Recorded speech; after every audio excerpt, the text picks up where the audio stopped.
Hey guys, how's it going? I hope you're all doing really well as always. Welcome back to the channel, and today I thought we'd do something a little bit different, which is basically talk about what I do for a living, and that's a guitar teacher. I thought I'd also use the opportunity as well to share with some of you aspiring guitar teachers some of my advice, and yeah, just show you guys basically what it's like, what to expect, and some things that you can do to help yourself if you're thinking of going into this. And then for my subscribers who've been with me for a while now, who aren't planning on becoming guitar teachers, hopefully you enjoy this video all the same, and it's a little glimpse for you into my life and what I do for my day job basically. So the first little bit of advice that I've got here, if you're thinking of going into teaching for a career, teaching guitar, is going with a business approach. So from the outside looking in, this is not your normal job.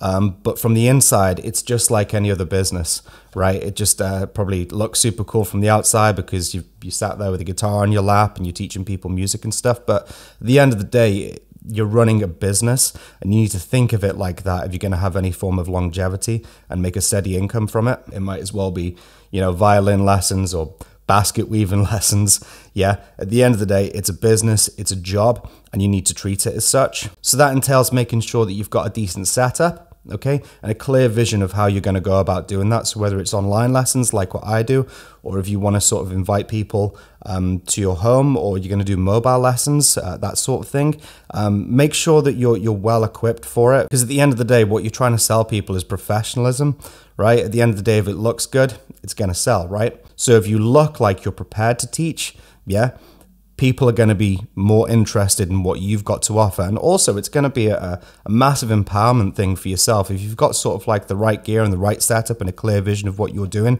it's also going to give you the confidence to deliver. However, as rock and roll as it may be in your mind, you still need to keep like a professionalism, which means good communication with clients, so they understand how your terms and conditions work, what your hourly rates are going to be, okay, how long the lessons are going to be for, all that stuff, communication. Make sure to answer any questions that they have when they're first starting out. Put them at ease. It can be a very, very intimidating thing at first, this whole learning guitar thing, and people will treat you with the same professionalism that you're treating them with, all being well. Also, make sure that you've got the time to put into this. This can be very difficult if you're coming out of one job and you're trying to set this sort of thing up. But, you know, if you put some time dedicated to slots in your day that you're hoping to fill with potential students, make sure that you hold yourself to that, because people like continuity, right? Just because it's a self-employed lifestyle and you get to sort of work when you want and stuff like that, doesn't mean that you can just mess people around throughout the week and go, oh, can I move you here? Can I move you there? Right? Granted, working for yourself, it does allow for flexibility, which is absolutely fantastic. But yeah, people like, you know, set times and basically not to be messed around. So, you know, if you're going to say 6 o'clock on a Tuesday, try and make sure that you are basically there, bang on the dot. And this way you're going to keep your clients. Unfortunately, I've had many instances where people don't think this is like a real job per se, and it's kind of like an add-on to what you do. Case in point, a little while ago I was having horrendous internet issues, which basically my livelihood relies on. So we called the Sky network, and they sent a guy in to my house to basically fix the problem. And he comes in here, which is my workspace, and he was genuinely sort of like perplexed, you know, by everything. He was like, so this is what you do for a living? And the thing is, because I've been doing it for such a long time now, you know, all this stuff here, you know, guitars, you know, audio setup and stuff like that, it's kind of normal to me at this point. This is just what I do. You kind of forget that with outsiders looking in it, how it's sort of maybe impressive or interesting it looks. So when he came in, he was far more interested about this sort of setup than actually fixing the internet. And he was, you know, he was very sort of perplexed, you know, by it. He was sort of like, so you sit here all day and you teach people. And so, yeah, I kind of forget how sort of like different it is. But like I said, when you've been doing this for quite a while now, it's literally just like any other job, I guess you could say. And that's how I think of it. So in order for people to sort of take you seriously with it, yeah, because God forbid that playing guitar can pay your bills, if you're going with the same professionalism that you'd have for a normal sort of quote unquote normal job, you will go a long way. So my next piece of advice is to be prepared. Okay, Guitar is a very personable instrument in terms of you can just pick it up and you can get a feel for it straight away. Even if you've never taught guitar before, you can teach somebody the principle of it pretty quickly, right? Like for instance, either with tablature, or you don't even need that. You can just show them, put your first finger here, pluck the string. It's an instrument that doesn't take a whole lot of time to get the grasp on how to play. However, that doesn't mean, that you can just sort of live by that sort of what do you want to do, and hope they'll say a song and you basically just show them and, well, put your first finger here and your second finger here. Do you know what I mean? You need to have a course, basically. You need to have something to teach from, okay, that's going to step by step take people through the process of learning guitar, basically. Everybody's got their own sort of opinion, okay, on how to go about learning guitar, and that's where you can feel free to be as creative as you want to be. Or if you think to yourself, I've never seen this certain thing taught this way, and I think I'd like to show somebody how to do it this way, or whatever it is that you feel you want to do, that's the opportunity for you to basically put into place something to work from every lesson. Don't get me wrong, there's instances where, I'll handwrite stuff for people and send that over to them, because at the end of the day, no two people are going to want to learn the same stuff. However, the course is kind of like a blueprint, if you like. So it's pretty much got everything that you would stumble across in it whilst learning guitar. And then people are free to just take that in whatever direction they want to sort of go in. So a lot of the times, if somebody's got a question, whether it's like scale related, chord related, or whatever, 9 times out of 10, I've already got it prepared on my computer, just sat there in the file, so I can go, just 1 minute, pull it up, put it on screen, and it's there to go off, rather than sort of, struggling in the moment to just demonstrate physically. If people can see it, it's going to be a lot easier to visualize. And like I said, then what you can do is you can sort of build off of that. Like I said, there's many instances where I'll make new sheets and stuff like that. That's absolutely fine. But being prepared with a plan, step-by-step sort of course, that's not only going to help the student because that gives them structure, but it kind of takes the pressure off of you as well, trying to come up with stuff on the spot. It's a little bit like when you've got your guitar in your lap and somebody says, oh, play something. You go, right? So imagine the extra pressure that's there when it's like, oh no, I got to show somebody something. You'd be scratching your head and be like, what shall I do? Right? So it's all there, prepared. Like I said, structure for them, structure for you. So my next point is to stop playing. This is not a medium for you to show off and demonstrate your abilities as a guitar player. And I mean that for myself now as well, right? If you want to do that, go start a YouTube channel. Go join a band, just start playing in front of people. But the thing is, a lot of these bedroom guitar players and stuff like that, like myself included, it's only in recent times I've started playing in bands and doing YouTube and stuff like that. A lot of people haven't had the opportunity to play in front of an audience. And when you become quite accomplished in your ability and you get confident with what you're doing, what do you want to do? You want to share it with the world, right? So you need to separate in your mind, your guitar students from people at a bar that you'd be playing for, right? Because not only is it a waste of time if you're going to sit there playing sweep arpeggios, there's also the risk that you could discourage potential students, because they especially somebody who's got low confidence. I am an extremely low confidence person, believe it or not, right? And especially when I went into from cold to learn guitar, right? Because it was something I was sort of forced into, and if my guitar teacher just sat there sort of sweeping up and down the neck and look what I can do kind of thing, that would have probably really discouraged me, because you're going to think, oh well, I'm never going to be able to do that, because for a lot of people, guitar is kind of like this superhuman thing, that it's God's chosen people that can play guitar, right? There's this myth around it, right? And this mystique around it, okay, which we know isn't true. But, people who are new to it don't know that. So if you sit there sweeping up and down the neck, or whatever it is you're doing, thinking to yourself, oh, finally somebody to play in front of, you run the risk of, discouraging that person because they'll think, Christ, I'm never going to be able to do that. Or number two, just wasting their time. They're paying you to teach them, not to show them what you can do, right? So you don't want to waste their time. There is a fine line between demonstrating and then just showing off, okay? So it doesn't mean that, you know, you can't play at all in a lesson. Of course you need to play, right? Of course you do. But showing off, you know, just for your own ego's sake, just because, you know, it's like, oh, there's an audience, you know? And don't get me wrong, sometimes there are instances where you need to inspire people. People are a little bit lost with it and they don't sort of know what they want to go for stylistically and stuff like that. So it's fine to demonstrate and just maybe get them inspired a little bit, okay?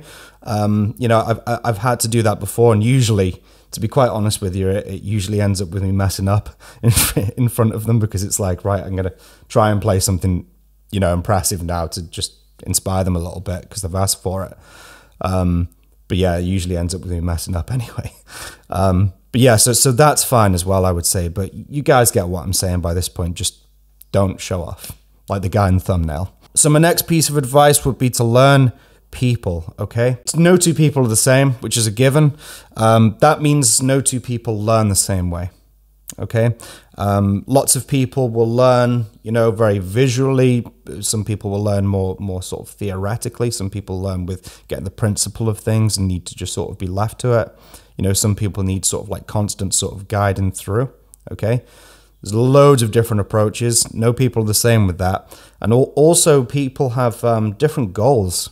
You know, lots of people will come to you for different reasons. There's the initial excitement of, oh, I can't wait to show people how to do, you know, the stuff that I've learned and or whatever it is. But at the end of the day, some people aren't there, you know, for a career or to do a YouTube channel or play in a band. Some people are literally there just as a bit of a switch off from work. The amount of people that I've had where that sort of 45 minutes lesson time is literally their decompress to get away from work, to get away from stress and pressure, okay? It doesn't matter to them if they've not sort of, you know, done masses in the space of a lesson, okay?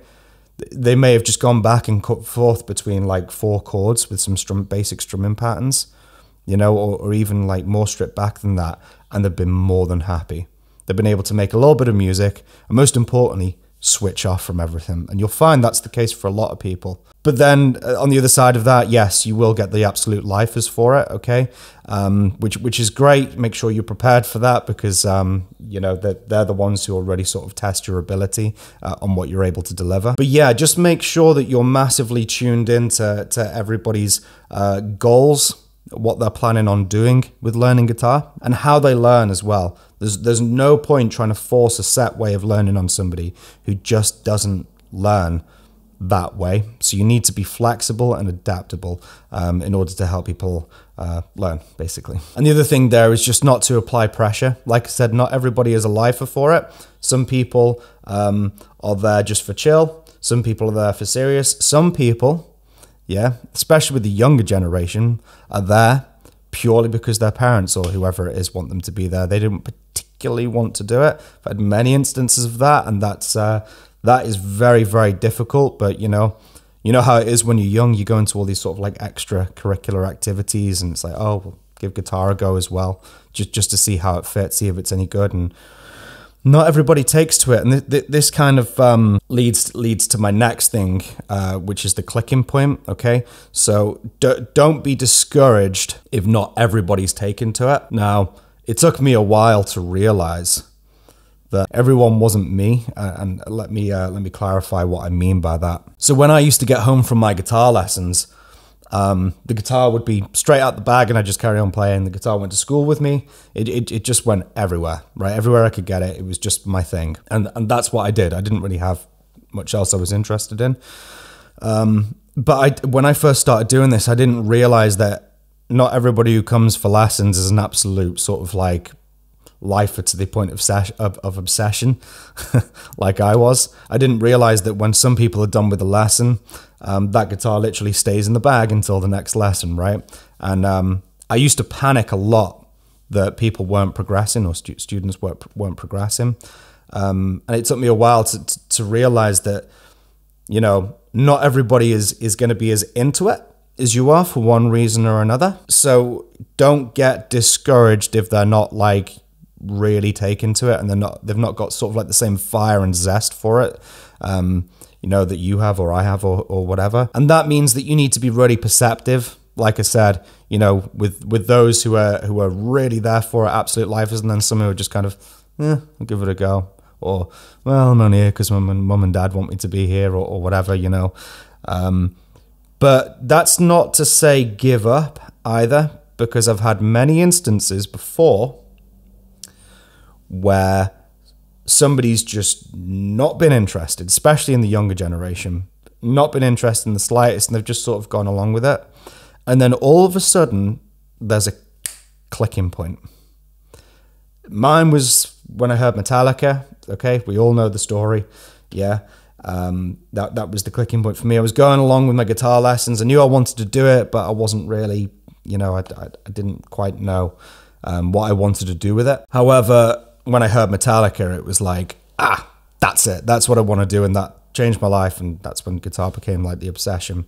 And there does come that clicking point sometimes for people who don't, seem to be all that interested, or maybe they're progressing a little bit slower than they could be, or you feel they could be. But sometimes out of the blue, be ready for it. Those ones are often the ones who just have this click and this complete turnaround. And they'll come back to me and they go, I've heard this band. I want to do guitar now. Yeah. So just because somebody's, not particularly enthused by it, don't give up on them. Just keep going along with it. Treat them with the same professionalism. Treat them with the same encouragement. Yeah. Try to inspire them in what way you can. Yeah. Make it interesting for them, and then be ready, because, all it takes is one song or one little thing maybe you do when you're demonstrating one chord, one lick, and they'll go, what's that? And it's just like a click. That's the clicking point. Yeah. So that brings me on to my last point now, which is the hours. Okay. Unfortunately for me, in this line of work, other people's playtime is my work time. Okay. Because at the end of the day, you are an add-on in people's lives. Okay. You are strictly recreational. Okay. For the most part anyway. So that means you're going to be working in people's recreational hours.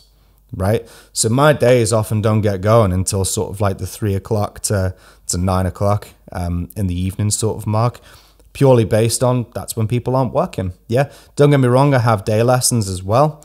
So that makes just for a very weird routine, I'll have a session at like 10 a.m. in the morning, maybe like a big gap, and then like a 2 p.m. So you're sort of waiting around. And then like the bulk of it will start at like 3, and I'll be straight through till like 9 o'clock, for instance. So if you plan on going into this, be prepared to work hours that are maybe sort of less than ideal if you're wanting to live like a normal sort of 9-5 lifestyle with a social life, right? Because yeah, a lot of the time when it's people's chill time, that's literally when I'm working. And yeah, that sort of brings me back around to the point number 1 as well, which is the business side of it. Yeah. Just because your hours are your own, make sure that when you commit to a time, for a lesson, that you stick to it the best that you can. People go, it's great, self-employed lifestyle, work when you want. It's like, yeah, but I still have to work. And unfortunately, that means that it doesn't mean that I can just, get up in the morning and go, oh, well, I don't feel like working today. Do you know what I mean? If you're going to take clients on, you need like a timetable of where everybody's going to fit in your day.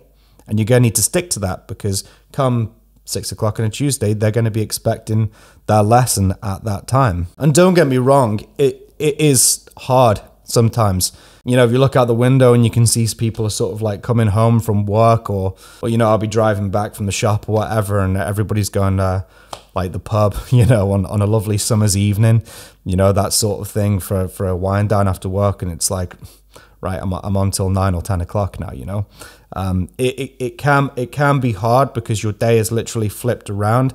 And like I said, as well as sometimes you'll have like big gaps, so you'll be waiting around. So you need to find like constructive things to do with that time, which is usually where I fit my YouTube time in, or band stuff as well. So it's not for everybody. It really isn't for everybody. Looks like a cool job from the outside, which, to be fair, it is. I get to play guitar for a living, from the comfort of my own home. I wouldn't change that for the world, but at the end of the day, it is a business. It is a serious job. It needs to be treated professionally, okay, in order to have longevity. But if it's done the right way, and you stick to your routine that you set for yourself, you can go a long way with it, and it can be really rewarding and really, really enjoyable. So there you go, guys. There's sort of my 6 piece of advice for guitar teachers. And there's a little sort of clue in for you guys as well as what my sort of day job, what it entails. If anybody's interested in one-on-one tuition with me, by the way, I do one-off lessons as well as weekly lessons as well. So if anybody wants to learn anything or go into that sort of thing, my website and my details are down below for you guys. So there you go, guys. That's the video. I hope you enjoyed it. I hope you learned something. If you did, please be sure to leave a like and a comment down below and let me know what you think. And until next time, stay well, stay healthy, and I will see you guys in the next one. Take care, guys. Peace.